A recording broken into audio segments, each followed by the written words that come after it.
It's something that I can't come to understand. There are so many people within death row that claim that they love Tupac. How come no one has stepped up, come forward, put up $100,000, $500,000 reward for justice of his murder? Where's all the love for Pac from death row, from the people, and from the friends supposedly around him at death row? Where is the love for Pac?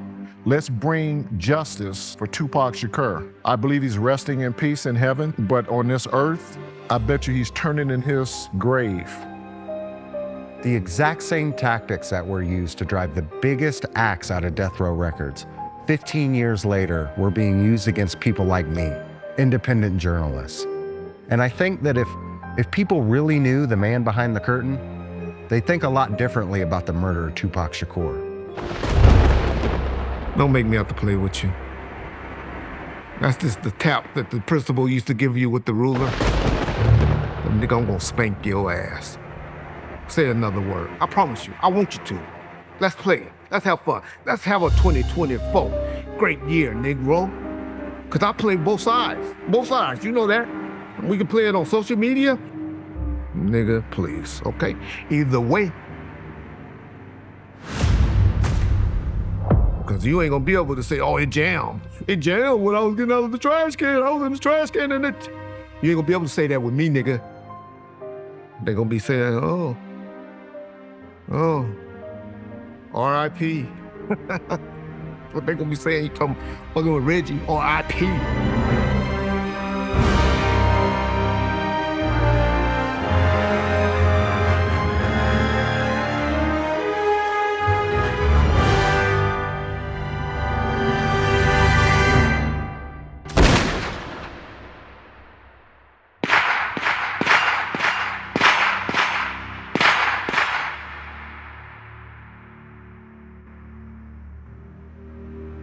By the year 2009, the Tupac murder investigation remained at a standstill.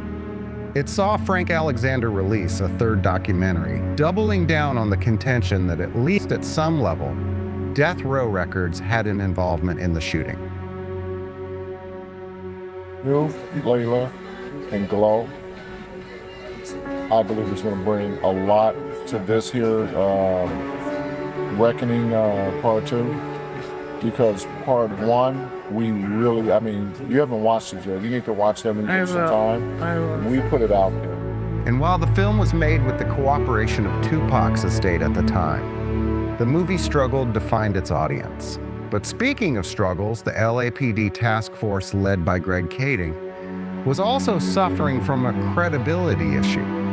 In less than a year after 4 dozen convictions were overturned in Kading's other big case, Kading was removed from his task force, where it looks like he began making copies of the entire Shakur and Wallace case file. We just didn't find out why for another 2 years. And then I never saw or heard of Kading again. Right. Yeah, I think that was his last day on the task force, I believe. And I got rumored lately that the prosecutor, the federal prosecutor, said that you're done. I don't want to even hear or talk to you or I don't want to see you. And then it was shortly thereafter I heard that he left the department. I couldn't find out if he was fired, or he quit in lieu of, or he retired in lieu of, but I just found out he was none of the department anymore. If you pay attention to that timeline, right after Kading leaves the task force, Los Angeles police on Kading's task force suddenly change tactics, and they offer the Las Vegas police the opportunity to question Duane Davis about the Shakur murder. But there are strings attached. Wouldn't you think, to save themselves a headache, that they would want to solve it? So even when Los Angeles police tell Vegas the only interview they'll get with Davis has to be in Los Angeles, of course they are going to go. Oh, and I forgot one thing. Los Angeles police insisted that Greg Kading's partner and friend Darren Dupree also be in the room during the interview. But if I were Long, I would have wanted to speak with Keefe and another Las Vegas PD officer with me and not had LAPD inside there. I want to speak to my witness with my other partner, but I don't need LAPD in there. There's no reason for that. Why are they in here? But on September 9th, 2009, Detective Long from the Las Vegas Metropolitan Police Department met with the man Mr. Kading said was part of a murder. And Kading's not here. He'd been taken off the case. With Kading's arrogancy, there is no way this would have taken place without him if he was still on the task force. You're not going to hear Greg Kading tell you that one. The other thing you won't hear Greg Kading explain is why anyone thought it was a good idea to coerce a witness. Because in that very Davis interview, the moment Vegas steps out of the room, documents show Dupree coaching Davis on what to tell Vegas. He even tells Davis where to limit his story, so he can, quote, sleep at night. In reading this transcript, once Detective Long leaves the room and you've got Darren Dupree and it looks like the attorney, they're completely leading Keefe on what to say and to stick to the story and not let Keefe speak freely. And instead, they're putting words in his mouth to say, this is what you need to state during this interview. If you stick to this story, you'll sleep well. If you don't stick to this story, you're not going to sleep well, and we're going to potentially cause problems for you, which is complete police coercion, which is crazy. It's not acceptable. It's hard to be believed, but I'm reading it, so yeah. Now, I can't sit here and tell you that Mr. Davis was a genius for telling the story outside of the proffer session and after the proffer session, and then writing a book about it and going on several YouTube channels to promote the story.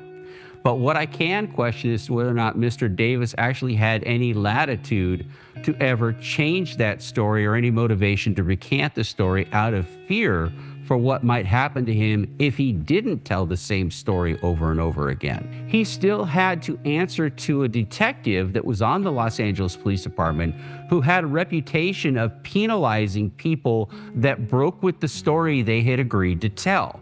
So if Mr. Davis says, well, I didn't really mean it, or I was put up to it, or I just told them what they wanted to hear in the proffer session, then you run the risk of pissing off somebody on the LAPD who's got a proven track record of hitting back if you change the story. If you don't support the narrative, there will be retribution. The real takeaway from the George Torres Ramos case isn't the fact of whether or not Greg Kading told a lie or whether or not he had, as the judge said, reckless disregard for the truth. That's immaterial, and it's a deflection. What's important about the George Torres Ramos case is that Mr. Kading was shown offering witnesses and informants money, cars, houses. So it doesn't really come as a surprise that by the time Keith Davis walked into a proffer session with Mr. Kading, we don't know what was told or promised to Mr. Davis prior to that meeting. I feel like that there is a race to shape the narrative. Anytime new evidence is presented against the standard, it was Orlando Anderson, it was Keith Davis. But it was only a couple years before Kading showed the world what he had been working on since he'd left the police department. The 2011 book, Murder Rap. What do you say to people who would say that Detective Kading retired and just wrote a book to profit from the death of these two stars? Obviously, again, I retired and wrote a book, so there's truth to that. So I guess it comes down to what was the motive. And this is nothing against Greg Kading. I don't have a problem with Greg Kading. I've never met him, and I've never spoken to him. Mm-hmm. But what I have a problem with is if you obtain evidence that you think can help the Las Vegas PD potentially solve a murder, and this is what Kading's thinking is, but instead you retire and you decide to go public with that information, shame on you for being a cop. Where's the professional courtesy? That's evidence that you should be passing on to this other jurisdiction, and you shouldn't be out there talking publicly about it. When I first heard Greg Kading's narrative with Dwayne Davis and the whole slant on the Orlando Anderson narrative, I was actually very intrigued by it because it was a different spin on a 20-year-old narration. Seeing this as his only option of staying out of prison for the rest of his life, and also being convinced that we knew what we were doing at that point. Mr. Kading admits to having had several conversations with Mr. Davis prior to the infamous proffer session. And somehow in these conversations, it comes out that Davis claims to have something to do with the shooting of Tupac. So I contacted Mr. Davis, who was in prison, and I wrote him a letter. I told him I was a documentary filmmaker and that I was interested in his story. However, I was not interested in his story if his story was any different than the story that Greg Kading had told in his book, Murder Rap. Now, the reason that I did that, of course, was because I was trying to fish whether or not Mr. Davis would stick to the story that Greg Kading was telling, or would he possibly have the opportunity to tell me, no, the story I told Mr. Kading is not the story that I have to tell you. I have a different story to tell you. And in that case, either it could be a made up story or it could be true, but just a different story than what he told Greg Kading. In either case, it was interesting to me enough that I wrote several letters back to him again and we agreed to meet. What I believe that you told Greg Kading was what Greg Kading wanted. Yeah. You get out of trouble, this one was talking about 25 years. I don't even have no fucking 25 years left. Yeah. No jail. So the federal agencies are not going to just take over a murder investigation unless it's part of a much broader investigation. The FBI told me to sue her. Well, this is But they said they came to my house right before his book came out. This guy putting your life in danger. You sue his ass. And the LAPD, city of LA, they told me everything. Do you want to move? And with that book, a follow-up documentary, and a Hollywood version of his investigation, the Anderson narrative is given a new lease on life. I had no idea about Greg Kading and what he'd already put out there. And when I became aware of it, that's when I told some of the people that some of these directors and producers I was working with and talking with, I told them this stuff that Kading's put out there is just flat out wrong, and I can prove it's wrong. And I said, how did this stuff even get out? I mean, who bought into this crap? Didn't anybody do their due diligence on what Kading was saying? And apparently the answer is no. I didn't even know the totality of all the bullshit that he had said.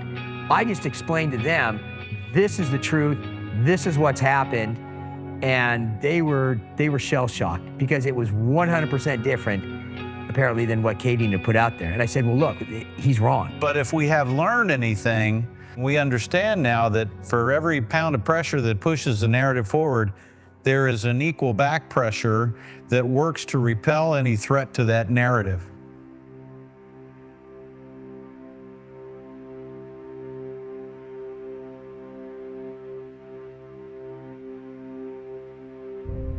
Anytime new information is presented, there is an immediate response to try to spin the narrative back to it was Orlando Anderson and Keith Davis in the white Cadillac.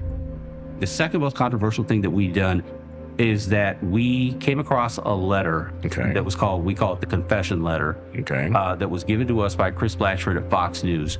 And this letter was given to him in 1998. They had mapped out this entire, not only confession that they were involved with the shootings, but why the shootings happened, what was all involved with it to begin with. We went to the LAPD first with a confession letter, and we met with the highest members of the Los Angeles Police Department. Kirk Albanese, who was assistant chief of police there, high-ranking captains in the LAPD, and Darren Dupree, who was Greg Kading's ex-partner.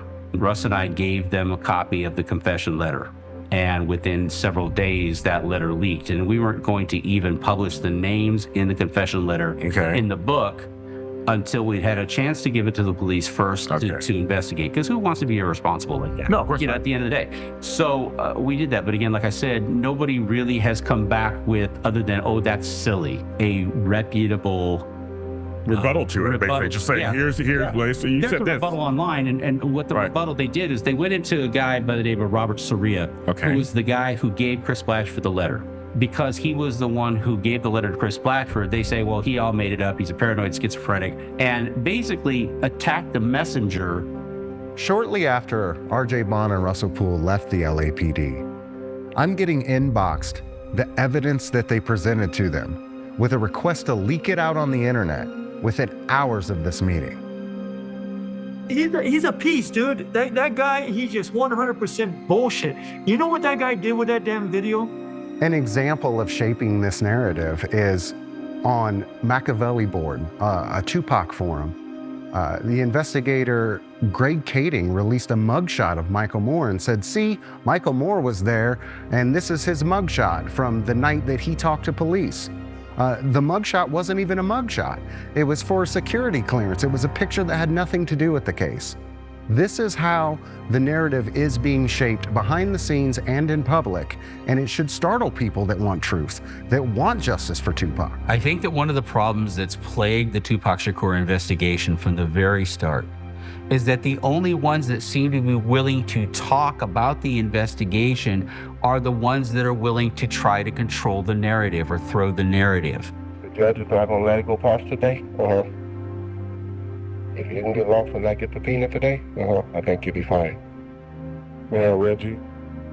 They weren't willing to give any information. At least that's what Vegas police were told, and we know the reason why many of their testimonies were suppressed. I was never interviewed by any of the police agencies, the FBI, nor Las Vegas PD. And I found that to be a little strange because for the last week, I was with Tupac, and I didn't get a single question from anyone about what I thought, what my theory was on what happened, nor about the Nextel phones where I had heard the conversation that said, got him. But what the police don't understand is that the same person that's pushing the narrative about the Orlando Anderson case is also actively suppressing the testimony of death row employees like Michael Moore, like Frank Alexander, people that had things to say, death row Dave Matthews. At 3 o'clock or 4 o'clock in the afternoon in Las Vegas, at the Luxor, security was all brought together by Reggie Wright on the day that Tupac was shot, and we were told not to carry weapons. And did anybody ever ask why? No, because we were all armed. And did you find that kind of strange? We thought everybody got to fight at the casino, and everybody thought it was strange. That why were guys told not to carry weapons? Even the cops that were there told not to carry weapons. Everybody was told not to carry weapons. Anybody that could provide information that might have been helpful to the Vegas police were basically stonewalled and frozen out. Meanwhile, they're telling the Vegas police, go chase the Orlando Anderson narrative, go chase the Orlando Anderson narrative, and that's all Vegas police had to work with. The Tupac investigation was massive. It occurred in front of a lot of people, it had a lot of exposure, and it included a celebrity. Now that changes it into level B. Since you got a celebrity now, the celebrity has lots of friends that have money. And the first thing they do is contact the boss, contact the sheriff, contact the police chief. They don't generally contact the investigator. They don't do that. They contact the bosses that control the investigators. He said it right out of his mouth, and his girlfriend confirmed it. Who, Reggie? Yeah. What did he say? Say what you did. He said they want me dead. Yes. You know, I'd talk about Suge Knight and Reggie Wright Jr., I'd speculate, and I'd put information out there just like anyone else. I never knew Reggie Wright Jr., the man. Frank Alexander, who was Tupac's bodyguard, who was driving the car behind him, was someone we interviewed. And again, that first night, I don't think he was totally forthcoming on everything he knew. His story basically matched everybody else's. As the investigation progressed and we started getting more information, Frank was re-interviewed, and Frank was very much more forthcoming. In fact, he gave a lot of information that really helped as far as what we were looking at. It was quite obvious that that information pissed off some people. Well, a time came where I did find out about Reggie Wright Jr., the man, and I'll say this to you. You don't want to be on the wrong side of it. Do you know how many people seen that shit in prison? Do you know 2 days after that shit went out, do you know I got fucking raped? I feel like if you go against the narrative or you go against the grain, that's when the life ruination stuff happens. All of a sudden I've got pictures of my house on the internet. Police are coming by to do welfare checks. I'm getting pulled over more frequently. People are trying to leak things of my business partners, ruin my relationships, all on the hint that new evidence can come forward. This is what happens when you go against this narrative. Because you ain't going to be able to say, oh, it jammed. It jammed when I was getting out of the trash can. I was in the trash can and it... You ain't going to be able to say that with me, nigga. They're going to be saying, oh, R.I.P. What they going to be saying, you talking fucking with Reggie, R.I.P. No threats, promises, bro. No threats. I'm tired of playing with you. I've been playing with you, reading your texts last 2 or 3 days. This is an incredibly destructive pattern of behavior. They'll do anything to keep that narrative alive. And if you go against it, you're toast. They don't want you around. What did I just say? Period. He said it right out of his mouth, and his girlfriend confirmed it. Who, Reggie? Yeah. What did he say? Say what you did. She said they want me dead. It was. He said that they said you told a lot of stuff against Suge and Buntree and Pac. The police. I did. Yes, they said that they got the police report saying that you said that Frank, I'm putting my ass in. You said that you said that Suge was kicking, that Buntree was, Tupac was beating the guy up also. I never said any of that. Well, and she said that the people at DRR want you dead. I never said any of that. Well, neither here nor there. You know, I don't know what to tell you. Whatever you call here for me, if he answered the phone, and he do put me on the phone, make it real quick. He don't trust me at all. I know.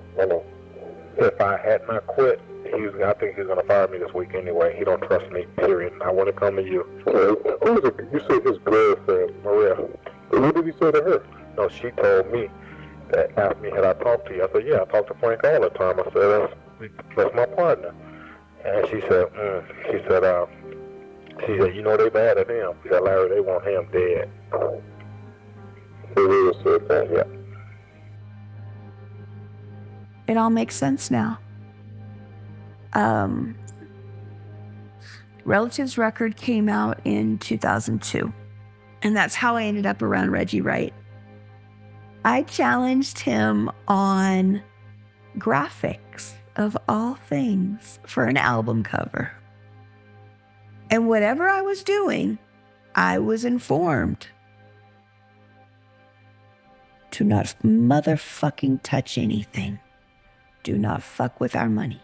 It wasn't until years later that I realized I had stepped into a situation, and I was the one that spoke the language to the distributor in order to get the advances.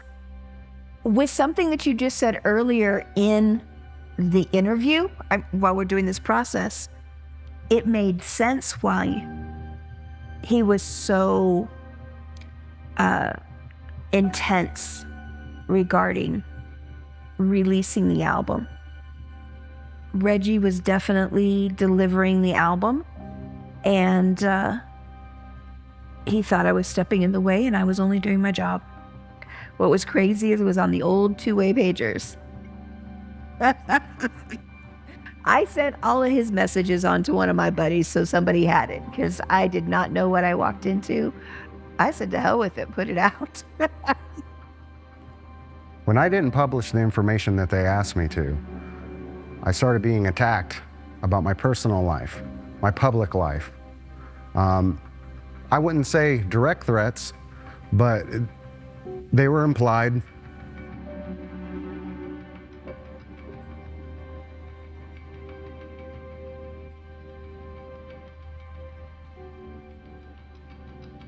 As time went on, this case had been reviewed multiple times by different investigators assigned to my section, but it wasn't until 2018 that this case was reinvigorated as additional information came to light. My name is AJ Benza, and I'm an investigative reporter. 2018 is a magic number, but not for the reasons you might think. In 2018, a man by the name of Andy Donahue had the temerity to go to the Vegas PD and ask for a file on the Tupac case. 3 different times he sent FOIA requests to the Vegas Police Department, and they wanted nothing to do with the guy. Vegas is insisting this is an ongoing investigation, we can't release any information, but it's all BS. This goes on for a while, and the attorneys are up the Vegas Police Department's behind to try to get information, but the cops say, we can't give you anything because it's an active, ongoing investigation. So in this lawsuit, he basically tells the Vegas PD, you're not doing anything with this case. It's not active, it's not ongoing. So he says to them, since it's not active and ongoing, you have no reason to hold on to it. Let's call a spade a spade. So the Vegas PD is fighting this, and this goes on for a while. The judge made Vegas PD produce an inventory of everything that is in the case file. Vegas had to then explain under what circumstances were they entitled to hold the records. And I'm not even sure what they're fighting about because it's obvious that it wasn't ongoing. It's obvious they weren't doing anything with this case. But eventually, they have to give them something. There are 2,500 pages on this case, and they released 2 pages. What are you going to get out of 2 pages? So eventually, the Vegas PD loses this case. The disclosure from Vegas PD was no surprise to anyone following this investigation. In fact, we learned, for example, that Vegas PD hadn't done a recorded interview with a witness since 1997. Now, behind the scenes, there's a bunch of people in the Vegas Metro PD who know now they have to do something about it. They've got to show that this actually is possibly ongoing, this investigation, which it's not. The bosses tell the investigator how they would like to see this handled. So they dump 2 pages on him, and the Vegas PD appeals the case. But they're scrambling around trying to find something to make it look like, oh yeah, we're still on this. We're still looking. But they're not. Vegas appeals the case, and they lose. So what do? They take it all the way up to the Supreme Court. And guess what happens? They lose again. For Donahue, it wasn't so much about getting the documents. He just wanted to prove that this was not an ongoing investigation. When Mr. Donahue received a copy of the 2 pages from the Las Vegas Police Department, one very important thing stood out to me, and that was the allegation by Detective Brent Becker in the report that the Cadillac was actually stolen and then recovered by the Vegas Metropolitan Police Department. In those case files, there actually is an evidence report from a vehicle that was stolen, and the police recovered it about a mile away from the shooting scene. Was it the white Cadillac? Well, that's what the report seems to allege. Why are we not hearing that from the prosecutor in Vegas? Why are we not hearing that from the Metropolitan Police now? Well, if you're Dwayne Davis and you have a defense and they've recovered a stolen vehicle and they've taken fingerprints and palm prints as they alleged that they did on a stolen vehicle, which may have been the Cadillac, the first question the defense attorney is going to ask were Mr. Davis's fingerprints or handprints on the stolen car when you lifted the fingerprints? If the answer to that question is then no, they weren't, you've got a real uphill battle from that point with a jury trying to convince them that Dwayne Davis did anything. Based on police reports that are in the Las Vegas murder file, a car was recovered, but it doesn't say the make or the model of the car in the police report, but they say that they took fingerprints, latents, all that sort of stuff and gathered evidence. But if there's no documentation that explains why that police report of that stolen vehicle is in that file, again, a reasonable person would think it's in the file because it has to do with the murder. But why there isn't, I know in the FBI we would have what's called an insert, and it would basically be a description with the document attached to it behind. So you don't just throw a document in a case file and everybody's looking at it going like, well, what the hell is this all about? You have an insert that describes what that document is or what that piece of evidence is.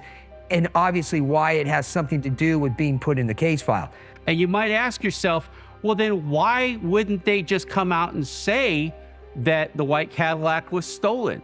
If this was just, I mean, I'm assuming in Las Vegas, there's probably crazy shit that goes on, such as stolen cars and all that all the time. Why was this particular stolen car put into this murder file, and the fact that it was recovered in close vicinity and in a close time frame of this murder?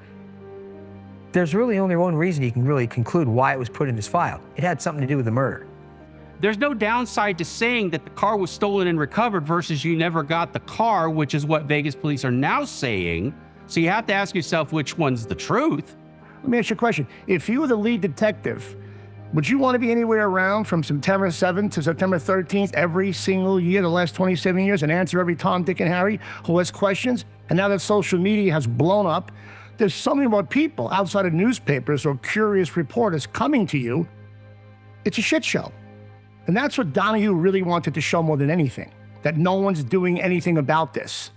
But if you're Vegas PD, you want to keep up the illusion that you're actually doing something about it. So you call it ongoing and active when it's not. So the Vegas PD has to prove they're doing something when they weren't. And suddenly, out of nowhere, they get a search warrant for Keith Davis's house. And it's a big show. It's the Las Vegas Metropolitan Police Department.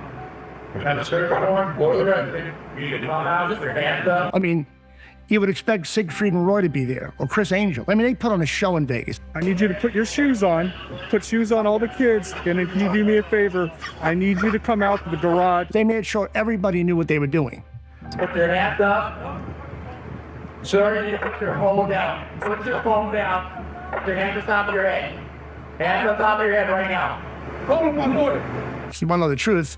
Way back in 2009, Vegas police sat down with Keith Davis. They had that interview. Nothing came of it. So why what he said in 2019 happens to be so important? They sat him down already in 2009. They got what he had to say. It doesn't make any sense. You still have the Orlando Anderson, Keith Davis narrative. You still don't have a gun. You still don't have a weapon. You still don't have an eyewitness. You don't have one single piece of physical evidence to even substantiate the underlying story other than the story that Mr. Davis has told. And they're saying that that's enough to convict him, but I have my doubts. Instead of handle it truthfully and methodically, sometimes it gets sidetracked by the bosses saying we would like to see it happen this way. And if we don't see it happen this way, this could look bad. This could look bad. It could implicate the police department. It could implicate the powers to be, the mayor, the commissioners. It can involve anybody. In our section, we knew at this time that this was likely our last time to take a run at this case, to successfully solve this case and bring forth a criminal charge. So the reinvigorated Vegas team put together a grand jury and showed them 27 years worth of work. Well, that's not exactly true. Instead of 27 years worth of work, Vegas prosecutors picked an unusual cast of witnesses to tell their story. A Clark County grand jury has indicted Dwayne Keith Davis with 1 count of open murder with use of a deadly weapon with a gang enhancement. Grand jury has enormous power. The grand jury has the power to indict on a felony case. And, you know, the old adage about a prosecutor being able to indict a ham sandwich is true. This grand jury has been receiving evidence for months. They presented witnesses that have absolutely no personal firsthand knowledge of anything that happened that night. Reggie Wright said he was on the other side of town. Bobby Ladd was in Compton. He had no one that was involved in the shooting. No witness of the shooting is testifying except for Malcolm Greenidge. And he didn't have anything that he could add. Grand jury has subpoena power, which is an immense power that the grand jury has. They can subpoena witnesses to come before the grand jury and testify under oath. And that is a very powerful tool that the prosecutor has, because you get somebody in there, you put them under oath, they're stuck with their story at that point. Then you have it down and you have it under oath. So prosecutors use that power quite frequently. We've conducted countless interviews and corroborated numerous facts that were not only consistent with the crime scene on the night of the incident, but also corroborated and were consistent with the sequence of events that night. The witnesses that they used in the grand jury testimony to support the indictment against Mr. Davis were some of the most conflicted testimonies I've ever heard. This ultimately led to us procuring a search warrant which was executed at Mr. Davis's residence in Henderson, Nevada. And following the execution of that search warrant, in close coordination with the District Attorney's Office, this case was presented to the grand jury, which ultimately led to Davis being indicted on charges of murder. Prosecutor has basically no barrier to convening a grand jury. It's part of the prosecutor's job. It really does not take much of anything, either mechanically, legally, or any other way for a prosecutor to convene a grand jury. I mean, that's what they do.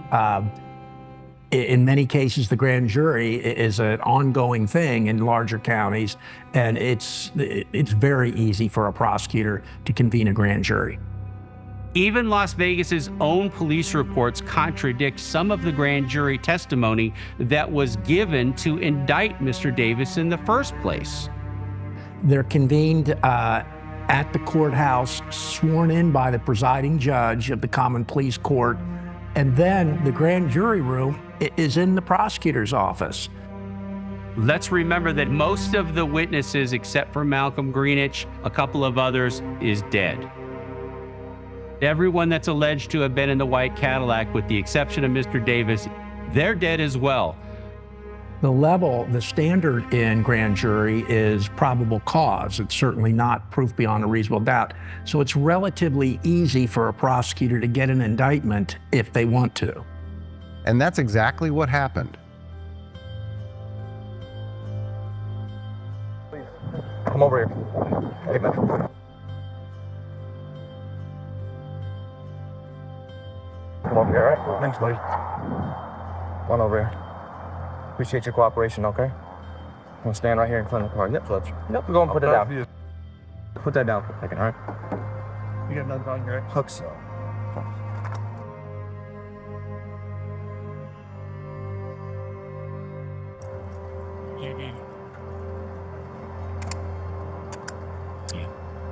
You have anything on you, sir?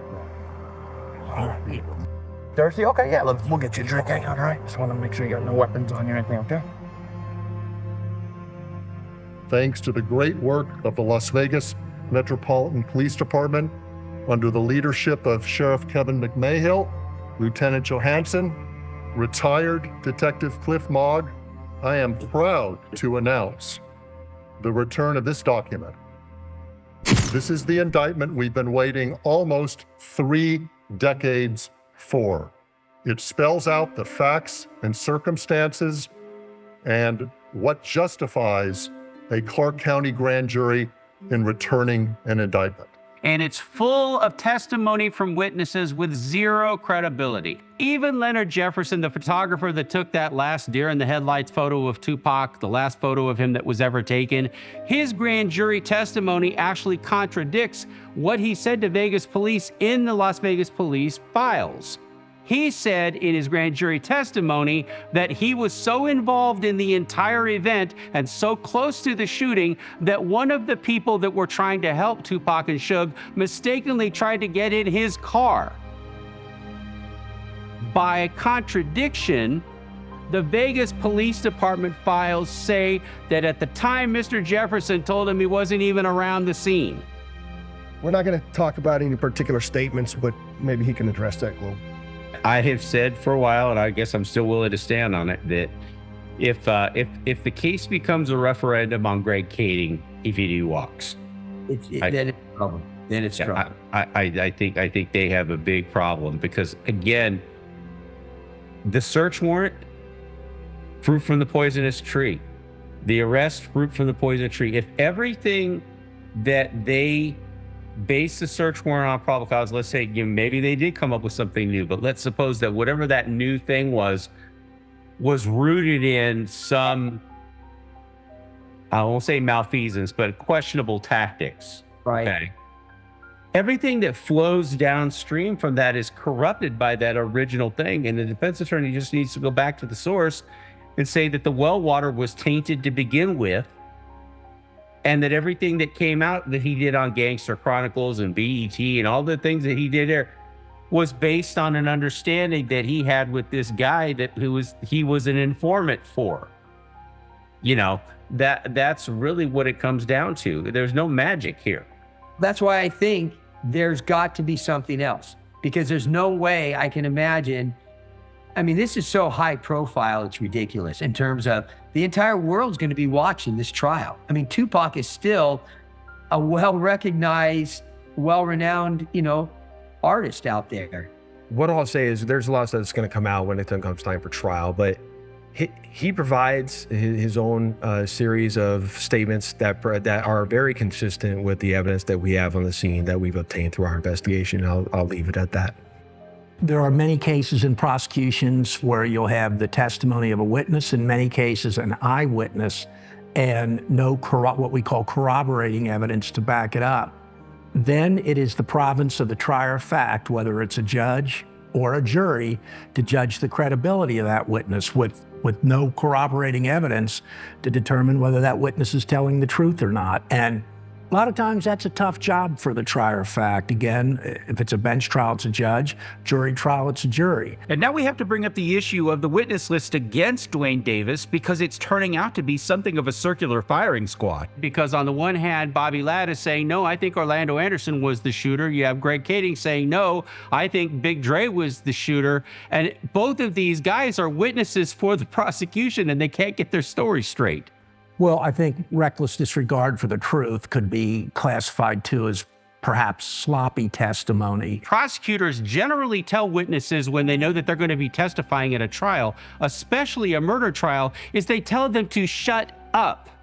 They tell them, do not talk to the press, do not talk to the media, do not do interviews. The minute you do that, you become fodder for the defense to be able to shoot holes in your credibility. Maybe not a bald-faced false statement under oath, but maybe hypothesizing or something like that. And that's where opposing counsel comes in and has to keep an eye on something like that. Which is why they will even sequester a witness in a hotel room for a month prior to trial, because they're that worried about outside influence, or that somehow their testimony might change or might be questioned by the defense. So they tell them, shut up. They tell them, don't say anything. Yet we find all these guys are running around doing interviews, and that's got to be a nightmare for the prosecution, because the more interviews I hear, the more the stories change. I want you to remember in your questioning that this investigation, subsequent arrest, and now indictment is only the beginning of the process. Because I think it was laid out perfectly, but almost too perfectly. You have an incident at the MGM Grand, according to this narrative, and you have an immediate retaliation. It's a perfect story. But the more that you look into the events that unfolded that night, the more you start to doubt it.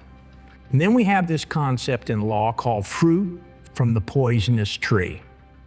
Allegations of corruption within a municipality is definitely something that a district attorney or prosecuting attorney's office would take a look at it. It basically means that if the source of your evidence is tainted or unreliable, so is everything that flows from or comes after that first bad evidence, then the prosecutor will make the call whether it's a case that should be presented to grand jury.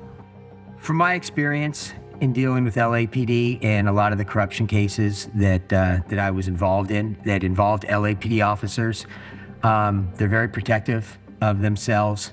They don't freely hand over information, and they when they realized they couldn't shut things down, then they wanted to be part of it to try to get ahead of things so they could obstruct it, which they did on some cases, and on other instances they got caught obstructing it, and my bosses finally caught on to that. Was there any concern with the investigation that the LAPD had conducted and how that would conflict with the investigation that you guys were doing? I'm going to choose not to answer that question. I just don't believe a lot of the information being conducted there in LA was actually being shared with us. You mean like that Duane Davis has been an FBI snitch since 1998? And what about the 12 to 15 times Davis informed for Kading's task force? And then you have the 2009 Vegas interview of Davis, being managed by Daring Dupree. Las Vegas has jurisdiction on this. I don't understand why LAPD has such a vested interest, other than they want the publicity and the notoriety that comes from possibly solving this case. But this happened in Las Vegas's jurisdiction. I don't understand why Kading or anybody else at LAPD is just so entrenched with wanting to withhold information and just providing anything they can, resource-wise, as well as evidence, to Las Vegas Metropolitan PD. And if you think a jury won't be confused enough, add Greg Kading's alleged federal proffer session with Davis. Proffer deal is when you go into the prosecutor's office, the defendant always along with his defense lawyer, and you tell the prosecutor what you know. It's usually basically telling on someone else, another one that's charged with a crime or potentially could be charged with a crime. Your client spills his guts. The government then determines whether the information is valuable or not and what kind of credit that the person talking, normally your client, will get. I think what people misunderstand sometimes is if I'm an LAPD officer or an FBI agent and I'm interviewing somebody and I bring them in and I kind of bring them in under this ruse of, okay, we're going to do a proffer, so you're going to kind of tell me everything that you know about this crime and any involvement that you have, and I'm not going to use that against you. That doesn't hold water. We suggest you get an attorney and meet us at the U.S. Attorney's office or give us a call and let us know if you'd be willing to sit down and have a conversation. He calls an attorney. That attorney calls us and says, when can we meet? We say, this afternoon is great. Why don't you meet us at the U.S. Attorney's office? And so that's what happened. You have to have an assistant U.S. attorney write up a formal, legal binding obligation. Your defendant who's coming in for the proffer, in this case, it would have been, say, Keefe D, would have an attorney there. They would go over, the specifics of the proffer arrangement. Nothing's being promised, but nothing that he talks about can be used specifically against him. When you do a proffer session, and we've talked about this, the very first paragraph, it talks about a proffer agreement between, and you would list who the AUSA is, and you would list who the attorney is representing. In this case, I guess it would be Keefe, and all the ins and outs of the proffer session. That's on the first paragraph of the interview. I tell my clients when they go into a proffer that the government will ask them questions that they already know the answer to determine whether the person is being honest and truthful or not.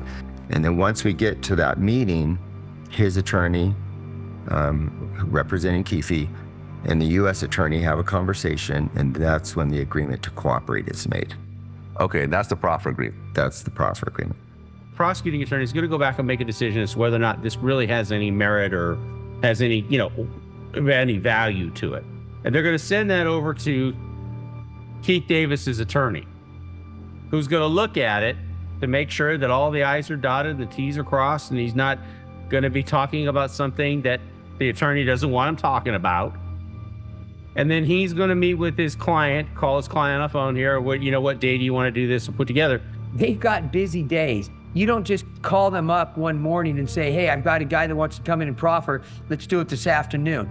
No, it may take several days. It may take a week to put it together because you've got to make sure that the other attorney has their slate cleared out for whatever time period, let alone that same day, and that everybody needs to be able to make it down there. It's just that's not how these things take place. Like Keefe he wouldn't just come in and say, okay, I'm going to sit down at the U.S. Attorney's office and I'm going to do a proffer session. This idea that you just bring somebody in and you sit them down and you interview them and you qualify that as a proffer session, no, that's wrong. It's incorrect. This is just a situation where you sit down You agree to honestly answer whatever questions we ask you about any criminal activity that you're involved in. I tell my clients when they go into a proffer that the government will ask them questions that they already know the answer to determine whether the person is being honest and truthful or not. The assistant U.S. attorney, they do all the questioning. Now, if I'm the case agent and I'm working with the assistant U.S. attorney, obviously I can interject a few things here and there, but I'm not the one that's leading the proffer session. That's the AUSA that's doing that. And in the recording that I've heard from Kading, he does all the talking. I don't even know if there's an attorney there. So that's not a proffer session.